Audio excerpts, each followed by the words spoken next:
trading at $75.41 a barrel. And your gold coin prices this morning, the Kruger Rand at 28,000 Rand. The Zahab medallion is 26,830 Rand. The dinar coin, 5,475 Rand. And your quarter dinar is 1,440 Rand. And that's it for your financial update. And I'm not letting you go just yet. We need to talk to you together with Qarie Ziyaad Patel from the Al-Imdaad Foundation about this amazing collaboration between Randeree Jewellers and Al-Imdaad. You and I have been talking for a while now about this wonderful piece of jewelry that has been designed. It's going to be sold, and the proceeds of this is going to go to a very, very worthy cause. Just give us a little more background, Nafeesa. And then I'm going to cross over to Qarie Ziyaad Patel. What I also need to know is where the funds will be going to. I do understand it's medical equipment, and Qarie Ziyaad will give us all of that information. But from your perspective, tell us a little bit about this piece of jewelry and why Randeree Jewellers has funded this project out of all other projects. So the team here at Randeree Jewellers, the sales team, marketing team, we all wanted to do something for Palestine. So we basically sat together and we came up with this concept of the Palestine pendants. So we drew it, we designed it, and we're having it made by a jewelry student, a local jewelry student, and she's manufacturing these for us. So it comes in different sizes, and there's different colors to it. And Alhamdulillah, we're very excited. And like yesterday afternoon was the launch for these pendants, and it starts off at 350 Rand. And of course, all the proceeds from this is going to Al-Imdaad Foundation, who are then directing the money to Palestine. Alhamdulillah, Jazakallah for that. May Allah accept all of your amazing efforts. Let's cross over to Qarie Ziyaad Patel. Assalamu alaikum, welcome to the program. Wa-alaikum salam wa rahmatullahi wa barakatuh. Barakallah feek. Thank you so much for the opportunity this morning. Wonderful collaboration with Randeree Jewellers. And of course, the all-important question is, fine, we know that it's going to go for the upliftment for the Palestinian people, but which project exactly for the Palestinian people are these proceeds going to? So first and foremost, I want to congratulate and commend Randeree Jewellers on this fantastic initiative. And we look forward to partnering with individuals and with companies and entities who go into such initiatives. It is for the upliftment of something good, for some noble activity.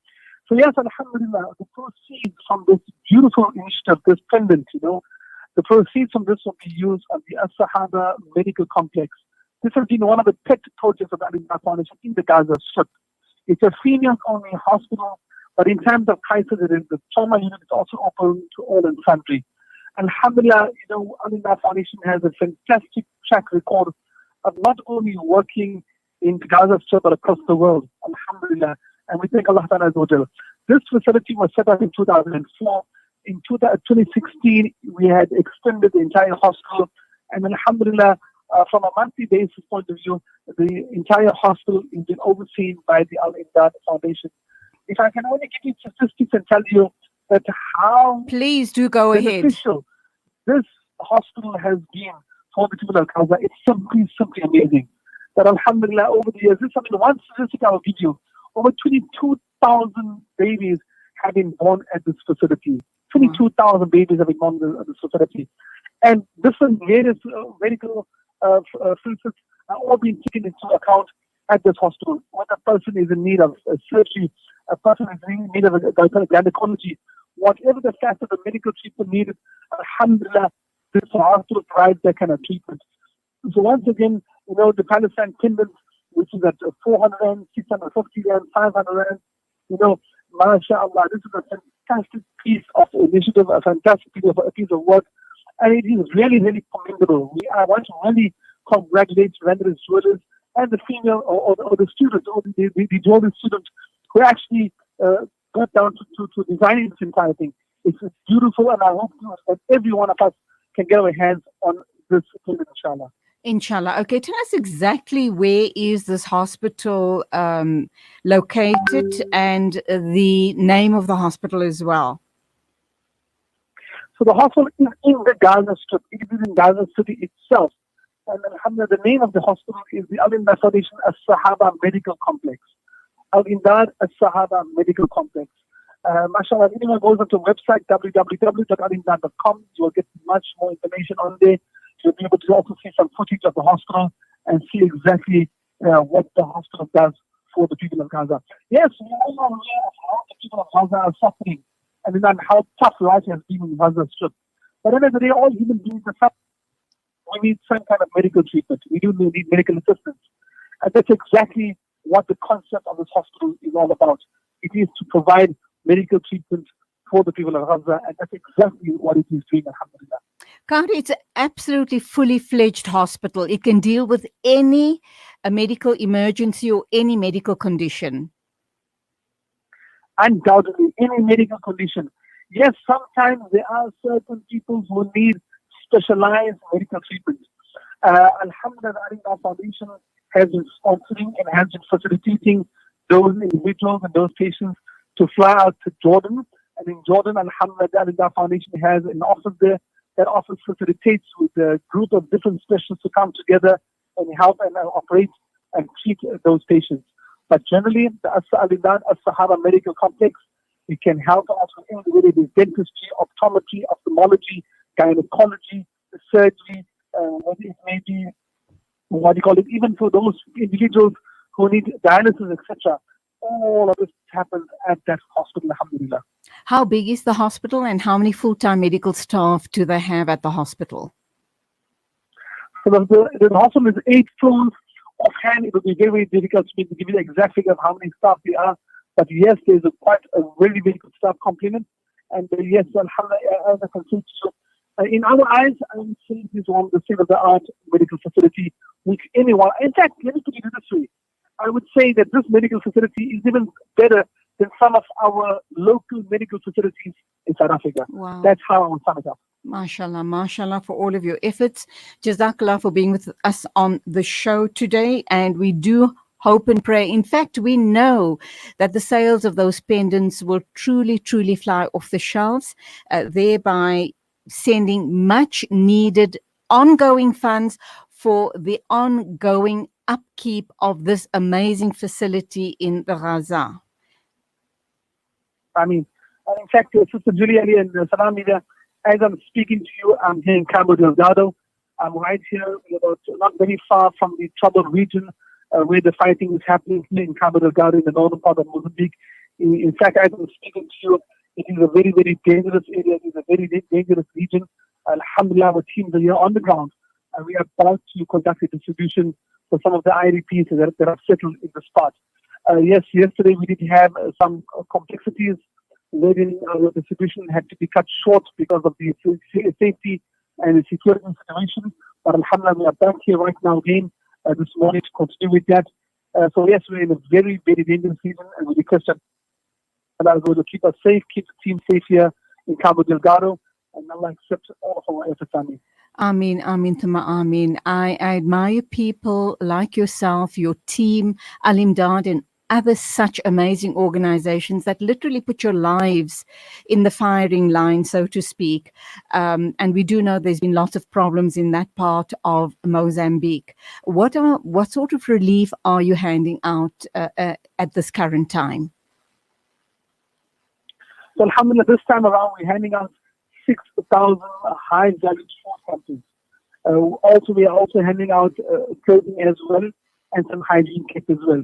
So it's a very, very, very basic emergency medical relief. You know, we helped as we come out here earlier on and ventured here earlier on, but the security situation in the last few weeks was just too risky and just too dangerous. We have a huge delegation, alhamdulillah, from Mozambique. We have some government personnel with us as well. And I mean, security has been taken care of. But I mean, as you're speaking to you, it is a very, very, very dangerous region. And I can say to you, I actually cried because, you know, I mean, these people are already so poor. I mean, they have been displaced. We've been speaking to people that have lost a family member. You know, we listened to first-hand eyewitness accounts of how people uh, families were actually killed, and how brutally killed. So some frightening stories which we are hearing from the locals here in the IDP camps, in internally displaced people's camps. So we had hoped to have come here earlier on and reached here earlier on, but unfortunately the security situation was not too good. Hence, we could only come out a few weeks later. But alhamdulillah, we are here, and trust me, the people are so appreciative just for the basic food hamper. Allahu Akbar. Allah guide and protect you all. And it's, look, from what you the picture you're painting sounds very, very traumatic, and undoubtedly you and your team are exposed to these type of situations on a very regular basis because you guys go out into the field. Allah subhanahu wa ta'ala is there to take care of us, alhamdulillah. But I'd like to think that when you guys do come back home, there's some form of debriefing that happens. You can't be carrying these pictures of this utter misery and despair and violence and everything else, all these traumatic situations. You need to be debriefed because it can impact on your life in the long term. Undoubtedly, I think what you are saying is very, very true. I mean, just ourselves listening to first-hand testimony from some of the victims, and listening to how their husbands were killed and how their heads were chopped off. And it's just something which is very, very difficult for us to digest. I mean, just being in such a region, in such a zone where we are risking it. Yes, we are taking a calculated risk, but we are risk, on edge. You mentioned every moment, every move that we make. So I think these debriefing sessions are very, very, very, very important. And undoubtedly, may Allah Ta'ala will make it easy for us and accept from us. Accept whatever we are doing. That's the most important thing. What comes to mind as I speak with you is, alhamdulillah, the South African Muslim community have the biggest of hearts and the deepest of pockets. And this is why and how organizations like yourselves are able to go out and do the amazing work that you do. It actually makes me quite emotional when I think about it, because all we do is just put our hands in our pocket, and people like yourselves put your lives on the line. And Allah Akbar. And I just truly admire you guys. And by you talking to us today shows our, just tells me it's not that easy. Yes, put your hands in your pocket, but there is so much of work that's being done by this amazing ummah here in South Africa. I applaud you, Qarie Ziyaad Patel, and your amazing team and all other organizations here in South Africa. And I just think I'm so proud. I'm so proud to be a South African Muslim. Wallahi, I share a sentiment. And I always thank Allah that, South Africa is a very small country right in the southern part of Africa, so to say, Bundus. But alhamdulillah, the international fraternity, international platform, we have such a strong impact, especially within the NGO fraternity. Allah has really accepted our community. Allah has really accepted South Africans. I mean, whether it may be in Gaza, whether it may be in Palestine, whether it may be in Syria, in some of the most troubled spots in the world. Alhamdulillah, South Africans have ventured out there, South African organizations have ventured out there and brought relief to people. And I tell you, the simple thing is, we thank Allah. We thank Allah for allowing us the opportunity to accepting us from all the people in the Ummah, for all the people on earth. Allah is accepting a few of us, a few of our South Africans and help humanity and be there to humanity. And it's a dua of our pious individuals, or the du'as of the downtrodden, or the du'as of the orphan, the widows, the prostitutes. But whatever it may be, we thank Allah Ta'ala for this opportunity. Ameen. And that's not to say that we're perfect people, perfect human beings. We have a lot of failings as well. But my last question to you, Qarie Ziyaad Patel, is, are you seeing a lot of COVID in that part of the world, and how is it being contained? Honestly speaking, in these areas, especially in these IDP camps, I don't think there's any testing happening. And I spoke to one person and they said to me, these people here, they are like in survival mode. They're more worried about where they're going to get their next meal from. So, I mean, COVID is very down the list for them. Right. But To be honest with you, in some of the cities, yes, like in Tet, in Maputo, and in some of these areas, I believe the COVID cases are really rising. Hospitals are becoming full, even in Beira. So we're finding this in the cosmopolitan areas where COVID is on the increase. But right here, right out now in the IDP camps, we're going to numerous IDP camps. I mean, there's literally speaking no COVID-19 protocols at all whatsoever. People are just so desperate where they're going to fill their bellies for the next meal. So they don't even care about any social distancing, or they're not even cared, about any COVID-19 protocols. In fact, some of them will even understand really what COVID-19 is all about. In fact, I even experienced this in Kenya, when I was in Kenya in the month of February, and I met the leader of Mombasa and the leader of Tana River County. And he said to me, in Tana River County, we have 0 cases of COVID. So I asked him, how is that? So he said, firstly, there's no testing being done. Secondly, people are so poor. People are so poor here that, they're looking for literally for the next meal. So they are in survival mode for the next meal because of poverty.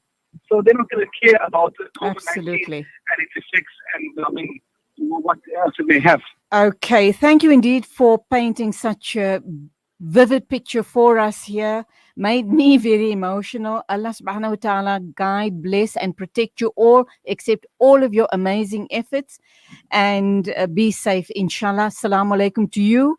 Keep us in your du'as, Qarie Ziyaad Patel and your team.